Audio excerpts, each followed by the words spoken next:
Hello friends, welcome to Mind Booster Study. So I hope आप सब बहुत अच्छे होंगे, शानदार होंगे। सो फ्रेंड्स, आज की वीडियो में हम डिस्कस करेंगे रीजनिंग का मॉक टेस्ट नंबर 3। इससे पहले कि हम मॉक स्टार्ट करें, जो भी नए स्टूडेंट हमारे साथ जुड़ चुके हैं इस वीडियो में, रिक्वेस्ट करूंगा कि प्लीज़ आप हमारे चैनल माइंड बूस्टर स्टडी को सब्सक्राइब कर लीजिए। साथ में बेल आइकन होगा, उसे जरूर प्रेस कीजिएगा ताकि इसी तरह की इन्फॉर्मेटिव वीडियोस की जो नोटिफिकेशन है वो सबसे जल्द आप तक पहुंच सके। तो जैसा कि आप सब जानते हैं कि हिमाचल प्रदेश पुलिस कांस्टेबल में जो आपका रीजनिंग का जो एक सिलेबस दिया गया आपको, उसमें आपको 10 मार्क्स की जो है वो रीजनिंग पूछी जाएगी। तो ये जो मॉक टेस्ट है ये टोटली जो है आपको उसी के यहाँ पे बनाया गया मॉक टेस्ट है और सेम इसी तरह से आपको वहां पे क्वेश्चन रहने वाले हैं। तो बिना किसी देरी के हम स्टार्ट करते हैं आज का वीडियो। देखो, वीडियो स्टार्ट करने से पहले मैं थोड़ा सा अपडेट आपको देना चाहूंगा जो नए स्टूडेंट हमारे साथ जुड़े हुए हैं कि रीजनिंग का जो एचपी पुलिस का आपसे पूछा जाएगा ना, उसके लिए जो टॉपिक है ना, उनकी जो बेसिक की जो क्लासें है ना, वो मैंने अपलोड कर रखी है इसी चैनल के ऊपर। संपूर्ण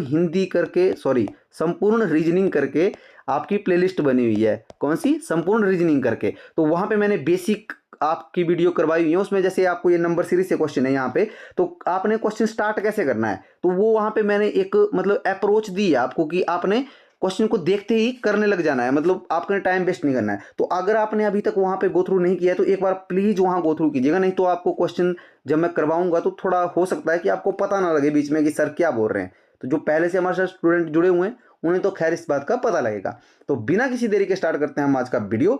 तो वैसे नए स्टूडेंट जो हैं उनको साथ साथ में मैं बताता चलूंगा, थोड़ी थोड़ी चीजें बताता चलूंगा, तो वहां से भी आप वैसे थोड़ा आइडिया लगा सकते हैं। देखो, नंबर सीरीज का क्वेश्चन था, मैंने आपको बताया था कि नंबर सीरीज के क्वेश्चन के लिए 3 स्टेप बताए थे। सबसे पहले स्टेप क्या था कि सीरीज को देखना है कि ये बढ़ते क्रम में या घटते क्रम में, माने इंक्रीजिंग ऑर्डर में या डिक्रीजिंग ऑर्डर में। पहला नंबर 1 है, लास्ट का नंबर 16 है। मैंने देखा कि 1 के बाद 1 आ रहा है, देन 4, 8, 9, 27, 16। तो 16 तो एक एक कम हो रहा है, सिर्फ एक डिजिट कम हो रहा है, मतलब ये बढ़ते क्रम में तो नहीं हो रही है, बढ़ते क्रम में तो नहीं हो रही है। और अगर मैं घटते क्रम में बोलूँ तो घटते क्रम में भी नहीं है, घटते क्रम में भी नहीं है, ना तो इंक्रीजिंग है और ना डिक्रीजिंग है। तो इसका मतलब क्या होगा? टोटली मैंने बताया था plus, multiply, minus, then divide. ये दो है ना, ये ऊपर वाले, ये बढ़ते क्रम में जब सीरीज होती है तो अगर कम डिफरेंस होता है तो प्लस होती है, मल्टीप्लाई होता है जब ज़्यादा डिफरेंस होता है, तो ये तो नहीं होगी। उसी तरह से सेम अगर ये घटते क्रम में जो सीरीज होती है, अगर कम डिफरेंस होता है, मतलब जो माइनस होता है ना वो कम डिफरेंस के लिए आता है, और डिवाइड होता है वो ज़्यादा के लिए, बट ये घटते क्रम में भी नहीं है। अच्छा ठीक है, तो सर ये कौन सी सीरीज होगी? देखो, ये तो आपको क्लियर हो गया ना, जो बेसिक मैंने बताया वो कि ये इन चारों में से तो नहीं होगी। अच्छा ठीक है, बाद में कौन से ऐसे पैटर्न बनते हैं? एक मैंने बताया था आपको, स्क्वायर, क्यूब, देन एक प्राइम नंबर। इसके बाहर नहीं आपको एग्जामिनर पूछ सकता है, ये मैं आपको गारंटी दे रहा हूं। तो देखो, ये जो चीजें बता रहा हूं ना, ये चीजें आपको कोई नहीं बताएगा। क्वेश्चन करवाने के लिए मैं यहाँ पे आऊंगा, यहाँ पे ऐसे ऐसे पैटर्न लगाऊंगा, आपको एकदम से ऐसे करूंगा, सी डी जो भी इसका आंसर होगा, और चले जाऊंगा। बट मैंने आपको अप्रोच देना है ताकि आप अकेले जब आप स्टडी करें तो आपको इन क्वेश्चन का पता चले, राइट? तो आपने क्या करना है? अब देखो, मैंने बोला था कि स्क्वायर आपको मिनिमम 1 से 30 तक याद होना चाहिए। जैसे 1 का स्क्वायर 1 होता है, 7 का स्क्वायर 49 होता है, 8 का स्क्वायर 64 होता है। उसी तरह से क्यूब आपको 1 से 20 तक याद होने चाहिए। अगर आपको ये चीजें याद है ना, तो फिर आप देखते ही आपने 1 से 3 सेकंड में आपने आंसर टिक करना था इस क्वेश्चन का। अब देखो वो कैसे सर? अब देखो, जब हमारे पास बढ़ते क्रम में घटते क्रम में नहीं है तो स्क्वायर के ऊपर जाएंगे। जब आपको स्क्वायर याद करेंगे ना आप, तो आप नंबर से फैमिलियर हो जाओगे ना। जब जैसे आपको पता लगेगा यहाँ पे 1 है, 1, 4, 8, 9, 27, 16, तो आपको एकदम से दिमाग में आएगा, एकदम से स्ट्राइक करेगा आपके दिमाग में कि एक जो है वो, एक तो 1 का स्क्वायर है, जैसे 1 है ना, ये तो 1 का स्क्वायर भी 1 आएगा। देन यहाँ पे 1 है, 1 क्या हो जाएगा? 1 का क्यूब आ जाएगा। फिर 4 है, 4 2 का स्क्वायर आएगा। देन 8 क्या है? वो 2 का क्यूब आ जाएगा। देन 9 क्या है? 3 का स्क्वायर आएगा। देन 27 क्या है? वो 3 का क्यूब आ जाएगा। देन 16 क्या है? वो 4 का स्क्वायर आएगा। देन इधर क्वेश्चन मार्क में क्या होगा? 4 का क्यूब आ जाएगा, और 4 का क्यूब 64 होता है। तो आपका करेक्ट आंसर क्या होगा? ऑप्शन नंबर डी इसमें करेक्ट हो जाएगा। आई होप आप समझे होंगे। देखो, मैंने बहुत टाइम लिया इस क्वेश्चन के लिए। क्यों? क्योंकि ऐसे क्वेश्चन कई बार ऐसा होता है ना, आपने डिफरेंस भी निकालना है, डिफरेंस भी इसका अजीब आएगा। देखो कैसे डिफरेंस आएगा इसका। अगर मैं करूँ 1 और 1 में 0 का, 1 और 4 में 3 का, देन 4 और 8 में 4 का, 8 और 9 में 1 का, 9 और 27 में 18 का, देन 27 और 16 में 11 का होगा माइनस का। तो देखो, इसका कोई पैटर्न नहीं बन रहा है ना। तो जब भी आपको इस तरह से, अगर आपने डिफरेंस भी निकाल लिया है, वैसे आपने निकालना नहीं है अगर आप मुझसे पढ़ रहे हो, कि यहाँ से अगर आपको ऐसा लग जाता है कि ये कोई सीक्वेंस नहीं बनेगा, उसी टाइम क्वेश्चन को छोड़ दीजिए, अगले पैटर्न के ऊपर जाइए। और अगला पैटर्न कैसे पता चलेगा? अगर आपने बेसिक की वीडियो अच्छे से देखी है तो आपको पता चलेगा। आई होप ये क्वेश्चन आपको समझ आया होगा। देखो, जब आप स्क्वायर और क्यूब है ना, जब भी आपने रीजनिंग की स्टडी करनी है तो आपने इनको लिखना है, सिर्फ याद नहीं करना है, लिखना है। मतलब स्टार्टिंग जब करोगे आप रीजनिंग पढ़ने की, तो आपने स्क्वायर भी लिखने हैं 1 से 20 तक, और क्यूब भी लिखने हैं आपने 1 से 20 तक, 1 से 30 तक स्क्वायर। तो ऐसे ही आप फैमिलियर हो जाओगे। जब आप लिखोगे ना इनको, तो आपको नंबर देखते ही पता चलेगा कि ये 27 है, 16 है, 9 है, 8 है। देखो, मैंने इसके लिए वैसे वक्त लिया इस क्वेश्चन के लिए, बट ये बहुत ही इंपॉर्टेंट है आपके लिए। तो नेक्स्ट जो हमारा क्वेश्चन है, नेक्स्ट क्वेश्चन है हमारा देन जो हमारे पास दी है सीरीज 3, 15, क्वेश्चन मार्क 63, 99, 99, देन 143। ये थोड़ा सा इधर होना था, ठीक है। तो देखो, अब यहाँ पे क्या देखना है आपने, मैंने सबसे पहले क्या बोला कि आपने इंक्रीजिंग या डिक्रीजिंग देखना है। पहले तो आपने हम पहला नंबर देख रहे हैं कि 3 है, देन लास्ट का नंबर 143 है। तो ये क्या किस चीज़ की हो सकती है? देखो, इंक्रीजिंग ऑर्डर में हमें ये पता चल पड़ा कि ये बढ़ते क्रम में है। एक हमारा स्टेप कंप्लीट हो गया कि ये सीरीज जो है अगर बढ़ते क्रम में है तो ये सीरीज या तो प्लस की होगी या ये मल्टीप्लाई की होगी। ये कंफर्म हो गया हमें कि ये इन दोनों में से ही सीरीज है। अब देखना है कि डिफरेंस कम है या ज़्यादा है। तो यहाँ पे जब मैंने देखा 3 से स्टार्ट हुई और 143 के ऊपर पहुंच गई, बट लास्ट भी मैंने चेक किया पहले 99 है, तो 99 का 143 से ज़्यादा डिफरेंस नहीं है, 44 का डिफरेंस है। और अगर ये मल्टीप्लाई की होती तो कैसे आपने देखना था कि 99 को अगर मैं मल्टीप्लाइड बाय 2 भी करता हूँ ना, तब भी वो ज़्यादा बन रहा है 143 से, समझ रहे हो? तो ये किस चीज़ की है? ये प्लस की है। अब हम डेड श्योर हो गए हैं कि ये जो सीरीज है हमारी, ये किसकी बन रही है? ये प्लस की बन रही है। देखो कितना आसान हो गया आपके लिए कि ये पहचानना। अगर ये प्लस की बन रही है तो इसका मतलब डिफरेंस ही होगा। तो क्यों ना हम डिफरेंस निकालें? बिल्कुल सर, डिफरेंस निकालेंगे। 3 और 5 के बीच में कितने का डिफरेंस होगा सर? 12 का डिफरेंस होगा। अच्छा, आगे क्वेश्चन मार्क है सर, तो मतलब इसका हम अभी निकालेंगे। देन इसका भी हमें पता नहीं है, मतलब आगे भी 63 है, तो इसका भी यहाँ पे क्या है, इसका भी हम नहीं निकाल पाएंगे। मतलब ये 2 डिफरेंस होंगे। सॉरी, इसको नहीं लिखते हैं अभी। देन यहाँ पे मैंने देखा कि 63 और 99 के बीच में कितने का डिफरेंस है। तो आपने बोला सर ये तो आपका जो डिफरेंस बन रहा है ये 36 का बन रहा है। देन यहाँ पे अगर मैं बात करूँ कि सर ये 44 का बन रहा है। जब आपने सीक्वेंस देखा तो एक बार आपने देखना है कि क्या ये सीक्वेंस बन रहा है कुछ। तो आपने देखा कि देखो 12, देन 36, 44। तो आपने एक बार फिर से निकालना जब प्लस की होगी। तो 44 और 36 में अगर मैं बात करूं तो 8 का डिफरेंस आ रहा है। अगर यहाँ पे 8 का डिफरेंस आ गया ना, अब आप डेड श्योर हो जाइए कि यहाँ पे अगर 8 का डिफरेंस आ रहा है तो यहाँ पे तो क्वेश्चन मार्क है, यहाँ का हमें पता नहीं है। तो मैंने एक बार अपने मतलब जैसे 8 का डिफरेंस आया था तो मैंने सोचा कि मैं 8 का डिफरेंस के साथ चलता हूँ कि इसके साथ भी 8 प्लस हो। अगर तो 12 के साथ अगर 8 प्लस होते हैं तो यहाँ पे 20 बनेगा ना, 20। मतलब इस डिफरेंस के ऊपर कौन सी बात कर रहा हूँ मैं, इस डिफरेंस के ऊपर। मतलब यहाँ पे क्या आएगा, मान लो कि 20 आएगा यहाँ पे। अगर यहाँ पे 20 आता है तो 15 और 20 कितने हो जाएंगे? देखो 20 का डिफरेंस, यहाँ पे 12 का डिफरेंस था ना, तो यहाँ पे कितने का है? 20 का डिफरेंस। तो 15 में 20 प्लस करूंगा तो 35 आ जाएगा। अगर 35 ऑप्शन में है, बिल्कुल है। बट सर मुझे तो कन्फर्म करना है कि ये क्या ये सही है। तो कोई बात नहीं, अगर यहाँ पे 20 आया होगा ना तो आगे भी क्या होगा, यहाँ पे भी 20 का ही डिफरेंस, 8 का ही डिफरेंस आएगा ना। जैसे ये 12 में हमने 8 जोड़े थे, तो यहाँ पे 20 में भी हम 8 जोड़ देंगे तो कितना बन जाएगा? 28। अच्छा ठीक है सर, 35 और 63 के बीच में कितने का डिफरेंस है? आप बोलेंगे सर अगर मैं 35 में 28 अगर मैं प्लस करता हूँ तो ये सर बिल्कुल ये एग्जैक्ट हमारे पास क्या आ रहा है, ये एग्जैक्ट हमारे पास 63 आ रहा है और 63 यहाँ पे है। आई होप आप समझे होंगे। देखो मैं एक बार दोबारा से आपको थोड़ा सा बता देता हूँ। देखो मैं नंबर सीरीज का क्यों थोड़ा सा आपको ज़्यादा वक्त लेता हूँ, क्योंकि ये अगर बहुत ही आराम से आप इन नंबर्स को ले सकते हैं 2 से 3 सेकंड में। ये तो समझाता हूँ आपको तब टाइम लगता है। मैंने अगर क्वेश्चन करना होता मैं कैसे करता, सबसे पहले मैं देखता कि ये यहाँ पे जो इंक्रीजिंग में है और डिफरेंस कम है, तो यहाँ पे मैंने डिफरेंस किया 44, यहाँ पे मैंने डिफरेंस किया तो यहाँ पे आ गया 36। अब मैं यहाँ पे 3 और 5 जैसे 15, यहाँ पे 12 का डिफरेंस आ रहा है। एकदम से जैसे 8 होता ना यहाँ पे, तो मुझे पता है कि सिंगल आ रहा है ना नीचे अब डिफरेंस, तो 12 में 8 ही जुड़ेंगे क्योंकि इंक्रीजिंग है तो जुड़ेंगे। 12 और 8 कितने होते हैं? 20। अब देखो मैं यहाँ पे 20, 15 में जब 20 प्लस करता तो यहाँ पे 35 आता। मैं एकदम से देखता कि 35 है ऑप्शन में, ठीक है। तो 35 में जब मैं क्या करता, अब यहाँ पे 20 आया हुआ था ना इन दोनों का, तो इन दोनों का कितना आएगा? 20 प्लस 8 28 होता। तो 28 को मैं यहाँ पे 35 में प्लस करता, तो ये हमारा क्वेश्चन जो है वो बिल्कुल सही होता है यहाँ पे। होप आप समझे होंगे। देन देखो छोटी छोटी चीज़ें हैं स्टूडेंट, अगर आप ये अच्छे समझ पाएंगे ना, क्योंकि मॉक देने के लिए तो मैं क्या करूँगा, मैं आपको मॉक जो है वो 10 मिनट में भी आपको मॉक ले सकता हूँ। 10 मिनट की वीडियो बनाऊंगा, उसमें ऐसे बताऊंगा आपको कि इसका करेक्ट आंसर ये और चलता फिरूंगा। बट ऐसा नहीं है ना, मेरी अप्रोच ये नहीं है। मेरी अप्रोच ये है कि एक्चुअल में आपको एग्जाम में क्वेश्चन जब आएगा तो आपने उसको जो है करने के लायक होना है। Question number 3, a class of boys stand in a single line, one boy 19th in order from both the end, how many boys are there in the class। देखो हिंदी में भी लिया मैंने इस बार, जो है मैंने टाइपिस्ट को बोला था कि हिंदी में भी आपने क्वेश्चन को लिखना है। बोलता कि एक लड़कों का क्लास है वो एकल पंक्ति में खड़ा हुआ है, मतलब कोई क्लास है वो एक पंक्ति में खड़े हुए हैं, कोई पंक्ति है, एक लड़का, किसी एक लड़के की बात हो रही है। बोलता दोनों सिरों से 19वें स्थान के ऊपर है, क्लास में कितने लड़के हैं। बोलता कि कोई एक, जैसे ये लेफ्ट हैंड हो गया, ये हमारा राइट हैंड हो गया। आई होप ये सब चीज़ें आपको पता होंगी, राइट। तो इसने बोला कि कोई एक लड़का है वो बीच में खड़ा हुआ है, और वो मान लो ये लड़का है कोई, ठीक है। बोलता कि ये वो लेफ्ट से भी 19 नंबर के ऊपर है और राइट से भी वो 19 नंबर के ऊपर है।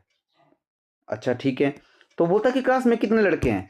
अब देखो दो तरीके हैं इसके, तीन तरीके हैं इसके क्वेश्चन को करने के। देखो लेफ्ट से अगर कोई लड़का 19 नंबर के ऊपर है ना, मान लो ये लड़का यहाँ से लेफ्ट से 19 नंबर के ऊपर है, इसका मतलब, और राइट से भी 19 नंबर के ऊपर है, यहाँ से भी वो 19 नंबर के ऊपर है। इसका मतलब क्या हुआ कि इस तरफ 20 के 18 प्रश्न होंगे, इस तरफ 20 के 18 प्रश्न होंगे, तो 18 और 18 कितने होते हैं, 36, और एक एक वो लड़का होगा तो वो 37 हो जाएंगे। एक तो आप ऐसे निकाल सकते थे उसको इजिली कि इसका ऑप्शन नंबर सी करेक्ट हो जाएगा। दूसरा आप ऐसा कर सकते थे कि लेफ्ट से जब आपने चलना है तो लेफ्ट से हम चले, इस तक पहुंचने से पहले क्या थे, 18 लोग थे, मैंने प्लस कर दिया अपने इस लड़के को, ये जो लड़का है इसको मैंने प्लस कर, देखो यहाँ से पीछे तो 18 लोग है ना, फिर 19वां ये है ना, तो ये ए मैंने यहाँ पे प्लस कर दिया एक। अब मैंने एक बार इसको प्लस कर दिया, इसके बाद इस तरफ को कितने थे, मतलब राइट से भी इसने बोला था कि 19 नंबर के ऊपर है, 19 नंबर के ऊपर है, तो मतलब 18 ही होंगे, मैंने प्लस 18, तो तब भी इसका जो है वो 37 आंसर आना था। आई होप आप समझे होंगे। देखो ये छोटी छोटी चीजें हैं, अगर आपको ये पता है तो आप क्वेश्चन को जो है वो ईजिली कर पाओगे। देन क्वेश्चन नंबर 4, ये एक न्यू पैटर्न में है, और ये मैं बोल रहा हूँ आपको कि हाई लेवल में मैंने आपको क्वेश्चन लिया हुआ है। अगर ये आपने कर दिया ना तो ये समझ लीजिए कि एचपी पुलिस का जो आपका रीजनिंग का है ना, वहाँ पे आप 10 में से 10 लेके आओगे। ये आपने अगर समझ लिया, देखो हाई लेवल का क्वेश्चन है, बैंक में आया हुआ क्वेश्चन है, ऐसे नहीं कि मैंने ऐसे लिया हुआ है आपको, ये बैंक में क्वेश्चन है। अब क्वेश्चन क्या बोलता है, क्वेश्चन बोलता है कि सबसे पहले तो मैं मैथमेटिकल रीजनिंग से हूँ, या मैथमेटिकल ऑपरेशन में बोल सकते हैं हम इसको। तो ये साथ साथ में भी आपको पता भी चलता जाए कि कौन कौन से सब्जेक्ट से आपसे टॉपिक से क्वेश्चन लिए हुए हैं। तो देखो इसने बोला कि इफ प्लस इज, जैसे डिवाइड, ये बोल रहा है कि अगर प्लस का मतलब ना क्या होता है, डिवाइड होता है, और डिवाइड मीन माइनस, मतलब जो डिवाइड है उसका मतलब क्या होता है, माइनस होता है। देन माइनस मीन मल्टीप्लाई, और बोलता है कि माइनस का मतलब यहाँ पे क्या होता है, मल्टीप्लाई होता है। और ये बोल रहा है कि मल्टीप्लाई का मतलब, मल्टीप्लाई का जो मतलब है वो प्लस है। तो बोलता है यहाँ पे आपको इक्वेशन दी है, यहाँ पे इक्वेशन दी है ये, कि इस इक्वेशन को सॉल्व करना है और जो आपका आंसर होगा वो आपने बताना है, ठीक है। तो देखो यहाँ पे अगर मैं बात करूँ तो इसमें कंफ्यूज नहीं होना है ऐसे क्वेश्चन में स्टूडेंट, आपने बहुत ही प्यारा क्वेश्चन होता है। देखो ये जो ये साइन दिए हुए ना, इनके ऊपर ध्यान देना है आपने, ये देखो ये। अब वो कैसे सर, देखो आपको बोला यहाँ पे कि जो इक्वेशन दी है वो क्या है, ये है आपकी इक्वेशन। तो ये जो इक्वेशन में साइन लगे हुए हैं ना, इन साइन को आपने, ये जो आपको बताया ना कि इस प्लस का मतलब ये होता है, इसके अकॉर्डिंग करना है आपने। जैसे जैसे यहाँ पे 12 था, तो 12 के बाद प्लस है, तो प्लस मीन्स क्या होता है, तो यहाँ पे देखो प्लस मीन्स इन्होंने बताया हुआ कि प्लस का मतलब आप भाग से लेंगे, गुणा से, सॉरी डिवाइड से लेंगे, डिवाइड से लेंगे, ये बताया हुआ आपने। तो यहाँ पे प्लस की जगह मैंने डिवाइड कर दिया जी, ठीक है सर कर दिया, 6 लिख दिया। 6 के बाद यहाँ पे डिवाइड लिखा हुआ है, ध्यान से देखिएगा। तो डिवाइड का मतलब क्या होता है सर, डिवाइड का मतलब बताया था कि माइनस होता है, देखो बताया ना यहाँ पे माइनस होता है भाई। तो मैंने यहाँ पे 6 के बाद डिवाइड की जगह माइनस ले लिया, देन आगे 3 है तो मैंने यहाँ पे 3 ले लिया। अब 3 के आगे क्या है, -2 है, तो माइनस का मतलब क्या होता है सर, देखो माइनस का मतलब इसने बताया था कि यहाँ पे मल्टीप्लाई होता है। तो 3 के बाद मैं क्या करूँगा, माइनस की जगह मल्टीप्लाई ले लिया, देन यहाँ पे 2 लिख लिया। अब इसने बोला कि सर मल्टीप्लाई है 2 के बाद, चलो कोई बात नहीं, मल्टीप्लाई यहाँ पे, मल्टीप्लाई का मतलब क्या होता है, प्लस होता है, क्वेश्चन में बताया आपको। तो यहाँ पे आपने प्लस लेना है। अब मुझे क्वेश्चन से कुछ नहीं लेना है, अब मैं अपने इक्वेशन के ऊपर आऊँगा। इस क्वेश्चन को करने के लिए आपको मैथमेटिक्स का एक रूल है, आई होप आप जानते होंगे वैसे, बोर्ड मास, ठीक है, और ये भी वैकुलम होता है, वैकुलम भी होता है, मतलब वो जो ब्रैक्ट्स होती हैं आपकी, ये कुछ चीज़ें होती हैं वो। तो ये मैथ की बेसिक की वीडियो में मैंने बहुत डिटेल से इसको डिस्कस किया है। अब सर ये कैसे होगा? बॉड मास बोलता है कि सबसे पहले जो ब्रैक्ट ऑफ होती है, तो वैकुलम होता है, फिर ब्रैक्ट में अगर कोई चीज़ें हैं जो ब्रैक्ट्स होती है ना, जैसे ऐसे ब्रैक्ट देते हैं 24 - 3 दिया हुआ है, बाहर गुणा 3 + 4 दिया हुआ है, तो सबसे पहले आप इसको सॉल्व करोगे जो अंदर है। आई होप इतना तो आपको वैसे पता ही होगा, बट मैं चाहता हूं कि आपको पूरा डिटेल में पता चले। अब देखो बॉड मास में जब ले जाऊंगा तो बॉड मास का मतलब क्या होता है? देखो इसका मतलब होता है ब्रैक्ट, इसका मतलब ऑफ, ऑफ मतलब ब्रैक्ट में जो भी चीजें हैं, गुना भाग जो आपने करना है, ठीक है। देन इसका मतलब होता है डिवीजन, डिवाइड करना है। सबसे पहले देखो ब्रैक्ट ऑफ तो है नहीं हमारे पास इस रूल में, मतलब ब्रैक्ट है नहीं, तो यहां से क्वेश्चन स्टार्ट होगा। तो डिवीजन पहले करेंगे हम। तो यहाँ पे क्या लिखा होगा? 12 डिवाइड बाय मतलब भाग 6। तो सबसे पहले मैं भाग वाली जो टर्म्स है उनको करूंगा। तो 12 6 मतलब 6 से अगर मतलब 12 को 6 से भाग दूंगा तो 2 ही आएगा, 2 आ गया सर। इसके बाद माइनस आ गए, मैंने माइनस लगा दिया सर। फिर इसके 3 है, और 3 के साथ चलो पहले पूरा कर देता हूँ, 3 गुणा ये, देखो एक हमने पहले भाग कर लिया। अब इसके बाद इसने बोला कि मल्टीप्लाई, देखो एम का मतलब होता है मल्टीप्लाई। तो मल्टीप्लाई कौन सी दो टर्मों के बीच में है? इन दोनों के बीच में है मल्टीप्लाई। तो मैंने 2 को ऐसे ही रखा, माइनस 3 दूनी 6 होते हैं, मैंने 6 ले लिया। देन इसके बाद प्लस का साइन है, प्लस लगाया, देन 8 हो गया यहाँ पे, ठीक है। अब इसके बाद मल्टीप्लाई के बाद देखो ए लिखा हुआ, मतलब ए का मतलब होता है ऐड, ये मल्टीप्लाई ए डिवाइड, देन ये माइनस। ये बोला कि पहले ऐड करना है। अब यहाँ पे बहुत सारे स्टूडेंट कंफ्यूज होते हैं। कई बार स्टूडेंट क्या करते हैं कि 6 में 8 को ही प्लस कर लेंगे पहले, या 6 में से इसको घटा लेंगे। नहीं, पहले हमने ऐड करना है, प्लस करना है। तो प्लस में देखो यहाँ पे कलर चेंज कर लेता हूँ, देखो 8 भी प्लस का यहाँ पे और 2 भी प्लस के, ये आपने ध्यान रखना है। 8 और 2 कितने हो गए सर? 10 हो गए। और ये माइनस का साइन लगाओ ना बीच में, लास्ट में देखो यहाँ पे क्या था? सब्सट्रैक्शन, मतलब लास्ट में। तो यहाँ पे जो है वो 6 आ गया। तो 10 में से 6 गए तो कितने बचते हैं? 4। तो आपका जो करेक्ट आंसर हो जाएगा ऑप्शन नंबर बी आपका करेक्ट आंसर हो जाएगा। आई होप आप समझे होंगे। देखो मैंने बहुत डिटेल में बताया, क्यों? क्योंकि कुछ ऐसे स्टूडेंट होते हैं कि उन्हें जो है थोड़ा उनका बेसिक अच्छा नहीं होता है, तो उनके लिए भी थोड़ी हेल्प मिल जाए। और जिनके बेसिक अच्छे हैं वो बिल्कुल मैं उनको यहाँ से जो है एक ही बात कहूँगा कि अगर आपको आपके बेसिक अच्छे हैं तो प्रैक्टिस के लिए आप जो है वो तैयार रहिए, और टेलीग्राम हमारा ज्वाइन कर लीजिए। वहाँ पे मैं आपको जो है सेल्फ स्टडी के लिए कुछ क्वेश्चन डालूंगा रीजनिंग के, वो वहाँ से आप जो है वो तैयारी कीजिएगा। अब देखो यहाँ पे जो हमारा क्वेश्चन है, ये एनालॉगी से आपको क्वेश्चन आ गया। एनालॉगी से क्या बोल रहा है कि इंक अगर पेन से रिलेटेड है, बोलता अगर इंक जो है ना वो पेन से रिलेटेड है, तो बोलता कि जो ब्लड है ना, ब्लड वो किस चीज से रिलेटेड होगा, ये आपने पता करना है। तो इंक पेन, अच्छा ऑप्शन क्या दिए हैं? देन वेन, वेन्स जो हमारी वेन्स नसें जो होती हैं, देन डोनेशन, एक्सीडेंट या डॉक्टर। अब देखो इस ऐसे क्वेश्चन में अपने लॉजिक लगाना होता है। वो क्या कि सर इंक यहाँ पे लिखा हुआ है ना, और यहाँ पे पेन लिखा हुआ है।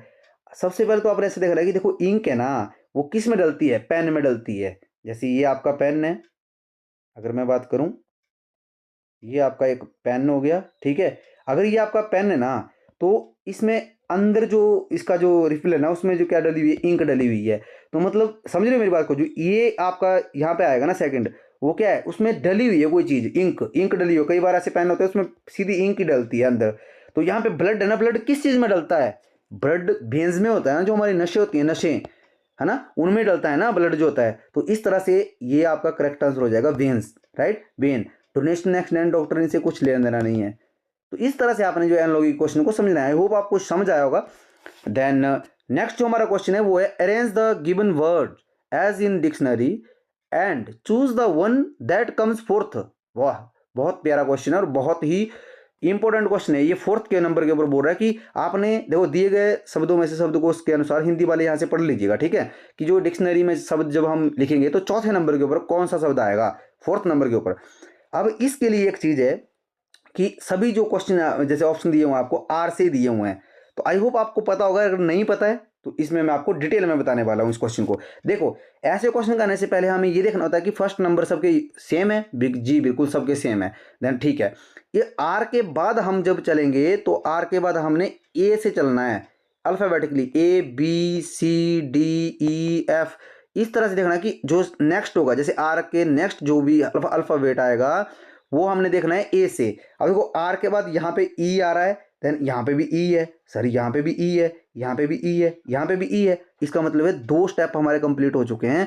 देन हमें तीसरा स्टेप देखना है। अब देखो ई के बाद फिर से हमने ए से चलना है। जब ई से हमने स्टार्ट करना है ना, अगला तीसरा जो वर्ड है देखना है, तो वो हमने ए से ही देखना है कि ए से। अब यहाँ पे तो पी से स्टार्ट हो रहा है तीसरा, यहाँ पे भी पी से हो रहा है, यहाँ पे भी एस से हो रहा है, देन यहाँ पे ए से हो रहा है। देखो तीसरे में ए से हो रहा है, देन लास्ट में एस से हो रहा है, तो ए पहले आएगा ना सब में।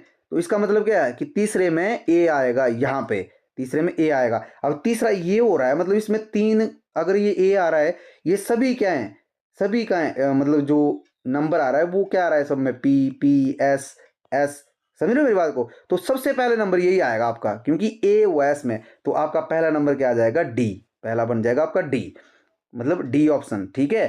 देन यहाँ पे आपने देखा कि यहाँ पे पी से स्टार्ट हो रहा था, यहाँ पे भी पी से अगला, देन यहाँ पे एस से, तो पी क्यू आर एस, मतलब एस बाद में आता, तो पी पी वाले 2 ही रहे यहाँ पे जो पहले देखने हमें। बट इसके बाद पी के बाद मैंने देखा कि यहाँ पे ई है और यहाँ पे जो एल है, तो ई पहले आएगा। तो इसका मतलब है कि जो दूसरा शब्द आएगा वो ऑप्शन नंबर ए हमारा दूसरा जाएगा। आई होप आप समझ रहे होंगे। देन ऑब्वियसली इसके बाद ए के बाद जो ए नंबर है या ई है ना, यहाँ पे ई की जगह पे यहाँ पे क्या है, ई आ रहा है ना यहाँ पे। सॉरी एक मिनट साफ कर देता हूँ थोड़ा आपको समझने में आसानी हो। तो यहाँ पे क्या आ रहा था आपका, देखो यहाँ पे एल आ रहा था ना, यहाँ पे जो चौथा आएगा। देन इसमें क्या है, ई है, इसमें क्या है आपका, इसमें आपका जो है ये यहाँ पे एल है। ठीक है। और यहाँ पे क्या है चौथा आपका टी है। तो आपका जो इसमें तीसरा नंबर के ऊपर जो आ जाएगा वो कौन सा आ जाएगा, यही आएगा ना आपका, ये आएगा ना, ये जो ये ऑप्शन है आपका, एक सेकंड, रिजर्व्स है ना ये, तो ये आपका आ जाएगा तीसरे नंबर के ऊपर, यही आएगा आपका, बी ऑप्शन आएगा तीसरे नंबर के ऊपर। देन चौथे नंबर के ऊपर कौन सा आपका आ जाएगा, देखो इसमें लिखा हुआ है R E S E, then यहाँ पे आर लिखा हुआ है। ठीक है। और यहाँ पे टी लिखा हुआ है, तो मतलब आर पहले आता है, तो सी यहाँ हो जाएगा और लास्ट में ई चला जाएगा, मतलब ये आपका सीक्वेंस बनेगा। तो ऑप्शन नंबर सी आपका करेक्ट आंसर होगा। आई होप आप समझे होंगे जो मैंने आपको समझाने की कोशिश की है। आपने ना अल्फाबेटिकली पकड़ना है चीज़ों को बस। जब भी आपने नंबर स्टार्ट करना है, जैसे आर हमने पहले देखा ना, ऑप्शन नंबर ए आपका करेक्ट है। देखो पहला नंबर आर था सब में, ठीक है, ओके। आर के बाद जब आपने अगला नंबर देखना है तो ए से स्टार्ट करना है आपने। आपने देख लिया कि ई सब में है, ए भी डन हो गया। तो ई के बाद जब अगला स्टेप देखना है तो ए से स्टार्ट करना है आगे को। कई बार ऐसा लगता है कि ए आएगा फिर डबल ए आ जाएगा, तो डबल ए वाला पहले लेना है आपने। देखो एक में डबल ए आ गया और एक में ए ई आ गया, तो कौन सा लेंगे आप पहले, डबल ए वाला लेंगे आप पहले। आई होप समझे होंगे आप। देन नेक्स्ट जो हमारा क्वेश्चन है, नेक्स्ट क्वेश्चन आ रहा है आपको जी ब्लड रिलेशन से। कहाँ से, ब्लड रिलेशन से आपको क्वेश्चन है। अच्छा ब्लड रिलेशन की मैंने बेसिक की जो वीडियो दी है ना, उसमें मैंने इतना डिटेल में बताया, वो हिंदी वालों के लिए तो मैंने अलग से भी दी है वीडियो वहाँ पे, कि अगर आपने वो चीज़ें सीख ली हैं तो आप 1 सेकंड में करेंगे उसको। ठीक है। नए स्टूडेंट जो हमारे साथ जुड़े हुए हैं वो वहाँ पे बेसिक की वीडियो देखिएगा। वीडियो थोड़ा लंबा हो जाता है, मॉक टेस्ट में हम पूरा क्लियर नहीं कर सकते ना। तो यहाँ पे बोला हुआ है कि हिंदी वालों के लिए ये है, हिंदी वाले यहाँ से पढ़े प्लीज़। देन यहाँ पे ए इज बी सिस्टर, देखो सीधा बताया इसने कि जो ए है ना, एक सेकंड, जो ए इज बीज सिस्टर, बी के साथ एस लगाओ, मतलब बी की सिस्टर है कौन, ए। तो मैंने यहाँ पे लिख लिया कि जो ए है ना, ए सिस्टर बोला इसने बी की, तो इसको मैंने सर्कल कर दिया, क्योंकि जो फीमेल होती हैं उनको हम सर्कल करते हैं, मैंने डिटेल में बताई हुई है बेसिक की वीडियो में। देन बी की क्या है, सिस्टर, पर बी के बारे में कुछ नहीं बताया हमें कि बी लड़का है लड़की है, तो हमें अपने आप से कुछ नहीं करना है, इसको छोड़ दीजिए यहाँ पे। फिर उसने बोला कि अगर देखो इसकी सिस्टर होगी तो एक इसी जनरेशन में आएगी, ये आपको पता होगा। Then C is B is mother, मतलब बी की माता है कौन, सी। तो जो बी है ना इसकी माता ऊपर ही आएगी, ऊपर इसकी ऊपर वाली जनरेशन में, तो कौन है, सी। सी इसकी माता है, तो ऑब्वियसली वो फीमेल है, तो सर्कल कर दिया। अब इसके पिताजी भी होंगे, उसका नाम पता नहीं हमें, तो ये मैं रेक्टेंगल तब कर रहा हूँ, मैंने बताया था कि पेयर को हम रेक्टेंगल कर देते हैं कि पेरेंट्स की बात हो रही है। ठीक है।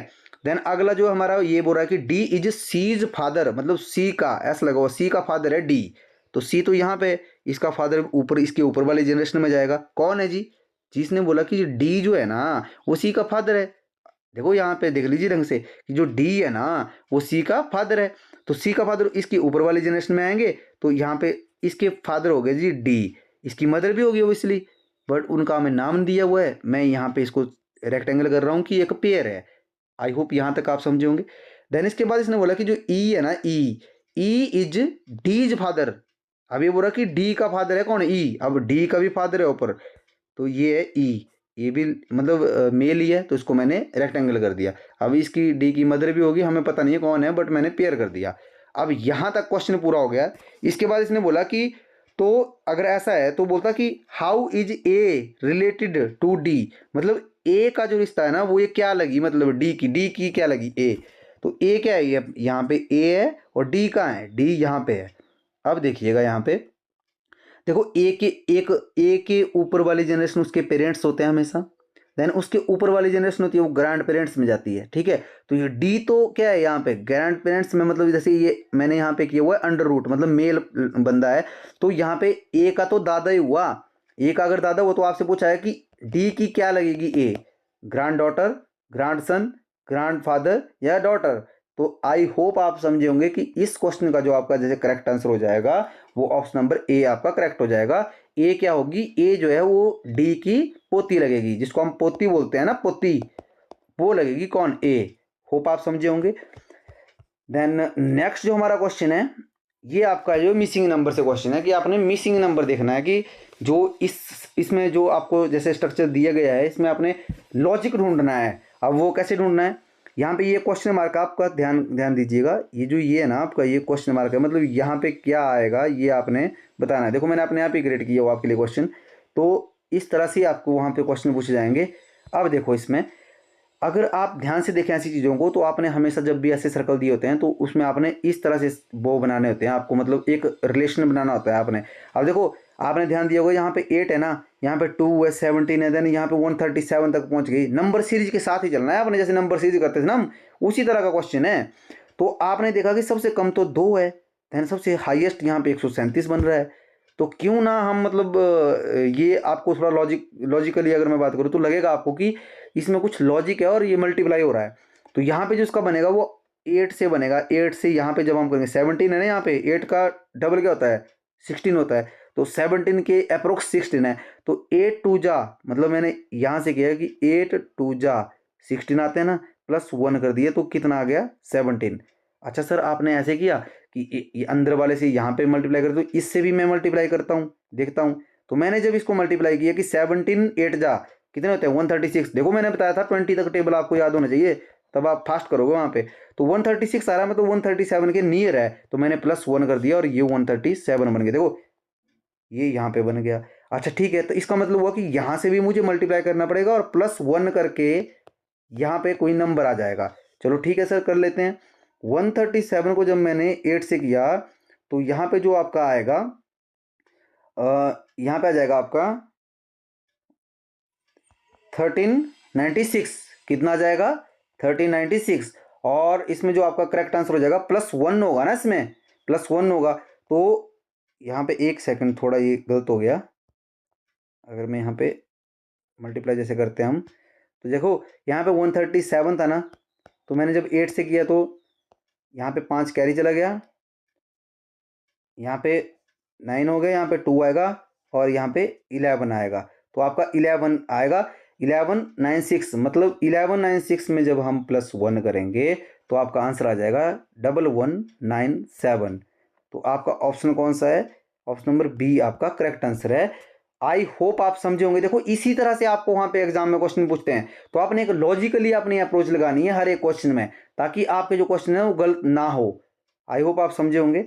देन नेक्स्ट जो आपका क्वेश्चन है ये आपका क्वेश्चन है, ये आपको जो है वो नॉन वर्बल रीजनिंग से आपको क्वेश्चन लिया गया है। देखो इसी तरह का ना एक सेम क्वेश्चन मैंने आपसे जो है वो पहले भी आपको लिया था, है ना। तो आप ये तो या तो स्क्रीनशॉट ले लीजिए इसका, आई होप आपने ले लिया होगा। देखो इसमें ये आपको वैसे होमवर्क के लिए मैं क्वेश्चन दे रहा हूँ, आपने मुझे इसका रिप्लाई करना है। मैंने लास्ट वीडियो में जो आपको क्वेश्चन डिस्कस किया था सेम उसी तरह से क्वेश्चन है। इसमें करना क्या है आपने, इसमें आपने ये बताना है, देखो मैंने क्वेश्चन नहीं लिखा हुआ यहाँ पे, आपको ऐसे समझाता हूँ। आपने ये बताना है कि जो यहाँ पे सी नंबर के ऊपर ना कौन सी यहाँ पे फिगर है वो फिट होगी, समझ रहे हो मेरी बात को, मतलब एक ऑड फिगर होगी, वो अलग से फिगर होगी, वो आपने लॉजिक लगा के जो है वो फाइंड करना है कि इस नंबर के ऊपर जो है इनमें से 1 2 3 4 इनमें से कौन सी फिगर यहाँ पे आएगी। आई होप आप समझे होंगे। देन आज की वीडियो का last question, last but not list, देखो ये आपका क्वेश्चन रहेगा, when number 1 is on the top but number will be at the bottom. देखो मैंने ये डाइस से क्वेश्चन है और मैंने बहुत ही अच्छे से बताया था आपको क्या कि आपने जब भी ऐसे कॉमन नंबर होते हैं तो किस तरह से अप्रोच लगानी है। बट इसमें एक नई बात है, आपने सबसे पहले देखना है कि ये जो नंबर दिए हुए हैं ना, जो डाइस दिए हुए हैं, ये जनरल डाइस है या स्टैंडर्ड डाइस है। अब देखो इसमें 2 नंबर कॉमन दिए हुए हैं, अगर आपने देखा हो, देखो 2 नंबर कॉमन दिए हुए हैं।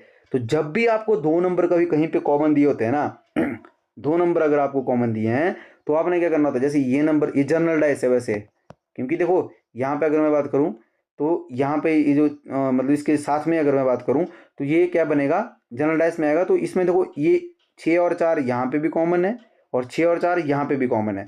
तो ऐसे केस में क्या होता है, यहाँ पे पूछा है कि 1 अगर टॉप के ऊपर होगा तो अपोजिट में कौन होगा। देखो यहाँ पे 1 बच रहा है इसमें और इसमें 5 बच रहा है। ऐसे केस में जब आपको ऐसे सेम दिया हो तो ये जो आपके हैं, तो जो साथ में जो मतलब जैसे बैठे होते हैं ना, जैसे जो अलग होते हैं, जैसे यहाँ पे 1 साइड में 5 साइड में, तो ये एक दूसरे के अपोजिट बैठते हैं। तो 5 यहाँ पे 1 का पूछा हुआ है तो 1 के अपोजिट में कौन सा हो जाएगा, तो ऑप्शन नंबर डी आपका करेक्ट आंसर हो जाएगा। आई होप आपको ये समझ आया होगा। देखो अगर आपका कोई डाउट रहता है ना तो आप हमें कमेंट कर सकते हैं, मैं ट्राई करूँगा, हमारी टीम ट्राई करेगी कि आपके जो कमेंट है, आपकी जो क्वेरीज होती हैं, उन क्वेरीज को हम सॉल्व कर सकें। वीडियो आपको कैसा लगा है प्लीज़ हमें कमेंट में ज़रूर बताइएगा। और मैं आप सबसे एक रिक्वेस्ट करना चाहूँगा कि प्लीज़ आप सब जो वीडियो देखते हैं और आप लाइक नहीं करते हैं, क्योंकि बहुत ज़्यादा मेहनत लगती है स्टूडेंट आपके एक वीडियो के लिए। तो मैं आपसे रिक्वेस्ट करता हूँ कि आपका लाइक करना जो है वो 1 सेकंड लगता है आपके लाइक करने के लिए, उससे हमें मोटिवेशन मिलता है। मैं रिक्वेस्ट करूँगा कि प्लीज़ आप जितना हो सकता है लाइक कीजिए वीडियो को, और जितना हो सकता है शेयर कीजिए वीडियो को अपने जो फ्रेंड है, कलीग्स हैं, या कोई और आपके साथ कोई स्टडी कर रहा है तो उनको आप शेयर कीजिए ताकि उनको भी इससे जो है वो हेल्प मिल सके। और साथ में आप सबका बहुत थैंक्स कि आपने जैसे हमारे जो HP GK की अगर मैं बात करूं तो जैसे किरण मैम आपको GK पढ़ाते हैं, तो आपने क्या किया हुआ कि आप जैसे उड़ान सीरीज जो है उसको आप बहुत ज़्यादा प्यार दे रहे हैं। साथ में ही हमारे करण सर है, करण सर आपको एक तो मॉक टेस्ट करवाते हैं, साथ में करण सर आपको करंट अफेयर भी करवाते हैं। जो गिरिराज अगर मैं बात करूं तो आप सब ने बहुत ही ज़्यादा प्यार दिया है।